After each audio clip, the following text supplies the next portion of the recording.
Hello guys, this is your Saranya. இந்த வீடியோவில் இருக்க அழகிய ரோஜா நேம் வந்து போரா போரா. இது வந்து பார்த்தீங்கன்னா 2002ல் டேன் 2 அப்படின்ற ரோஸ் வந்து ஜெர்மனியில் இன்ட்ரொடியூஸ் பண்ணாங்க. இது வந்து பார்த்தீங்க அப்படின்னா 1988ல் அஷ்ரம் அப்படின்ற ஒரு ரோஸ் வந்து ஹைப்ரிட் பண்ண ஒரு ரோஸு. இதனுடைய கலர் பார்த்தீங்கன்னா ஆரஞ்ச் ஆப்ரிகாட் டீப் கலரில் இருக்கும்.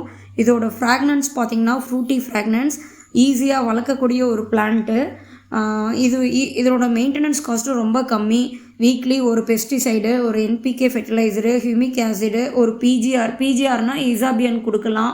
அதுக்கப்புறம் பார்த்திங்கன்னா சீவீட் லிக்விட்லாம் வந்து பார்த்திங்கன்னா இது கொடுக்கலாம், பயோவிட்டா எக்ஸ் கொடுக்கலாம். இதனுடைய இந்த ஃப்ளவரோடைய பெட்டல்ஸோட எட்ஜெல்லாம் பார்த்திங்கன்னா ஷார்ப்பாக இருக்கும். அதனோட பட்டு விரியிறது பார்த்திங்கன்னா ரொம்ப ஸ்லோவாக பட்லேருந்து விரியறதுக்கு வந்து 3 டேஸ்க்கு மேலே எடுத்துக்கும். இதனுடைய அழகு பார்த்திங்கன்னா அவ்வளோ அழகாக இருக்கும். வளர்க்குறது வந்து ரொம்ப ஈஸி. ஓகே கைஸ், அடுத்த வீடியோவில் பார்க்கலாம். பாய்.